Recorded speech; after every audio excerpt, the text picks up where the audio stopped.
তো গত সপ্তাহে আসলো 30-35 এরকম বেচছে, আর এই সপ্তাহে 40 টাকা হয়েছে। 5 টাকা রেট আর কি বেশি। দাম তো কি নিয়ন্ত্রণে আছে, মোটামুটি বেশি একটা বাড়ে নাই তো। হ্যাঁ, স্থিতিশীল এরকমই আসিল গত এক সপ্তাহ থেকে 60 থেকে 80 টাকা। এখন আপনার পোলাও চালের কেজি 140 থেকে শুরু করে 150 পর্যন্ত আছে এখনো। অ্যাডমিট করেনি এখনো, অ্যাডমিট হয়নি, হইতে পারে পরে, এখনো অ্যাডমিট করেনি এখনো। আস্তে আস্তে করবে, অবশ্যই করবে, যে বাড়লে তো অবশ্যই করবে। এক সপ্তাহের ব্যবধানে রাজধানীর বাজারে বেড়েছে পেঁয়াজ, ব্রয়লার মুরগি এবং পোলাও চালের দাম। মাছের দামও ঊর্ধ্বমুখী, তবে সবজি এবং মুদি পণ্যের দাম স্থিতিশীল রয়েছে। বাজেট উপস্থাপনের পর অন্যান্য বছরের মতো বাজার নেতিবাচক প্রভাব না পড়ায় স্বস্তিতে রয়েছেন ক্রেতারা। হঠাৎ করেই বেড়েছে পেঁয়াজের ঝাঁজ। প্রতি কেজি দেশি পেঁয়াজ আগের সপ্তাহে। Bashundhara public school and college 2026 শিক্ষাবর্ষে ভর্তি চলছে। যেখানে বিক্রি হয়েছে 35 টাকায়, এক সপ্তাহের ব্যবধানে 5 টাকায় বেড়ে তা বিক্রি হচ্ছে 40 টাকায়। তবে সবজির দাম স্থিতিশীল। 60 থেকে 70 টাকা কেজিতে মিলছে পেঁপে, বেগুন, করলা, ঢেঁড়স, পটল। পেঁয়াজ তো গত সপ্তাহে আসলো 30-35 এরকম বেচছে, আর এই সপ্তাহে 40 টাকা হয়েছে। 5 টাকা রেট আর কি বেশি।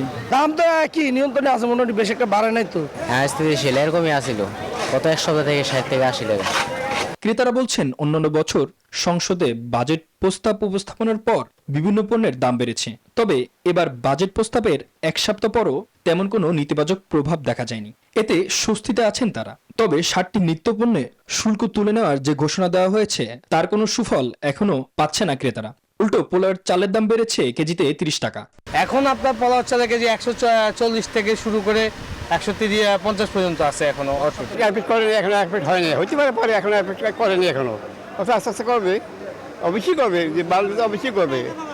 এক সপ্তাহের ব্যবধানে ঊর্ধ্বমুখী ব্রয়লার মুরগির দাম 160 থেকে 10 টাকা বেড়ে বিক্রি হচ্ছে 170 টাকায়। সোনালী মুরগির কেজি 330 টাকা। তবে ডিমের দাম বাড়েনি, ডজন বিক্রি হচ্ছে 120 টাকায়। কিছুটা বেড়েছে মাছের দাম। একটু বাড়ছে, এখন একটু কম তো মাছ, এই জন্য। আর কারণ হলো মনের খামারে আস্তে আস্তে মাল কম হইতেছে, এই কারণে মনের মালের ক্রাইসিস পড়তেছে। এভাবে যদি দাম বাড়তে থাকে আমাদের জন্য তো কেনাকাটা করাটা খুব মুশকিল হয়ে যাচ্ছে। নিত্যপণ্যের দাম স্থিতিশীল রাখতে সরকারের নজরদারি বাড়ানোর তাগিদ দিয়েছেন ক্রেতারা। মামুন ইসলাম, নিউজ 24, ঢাকা।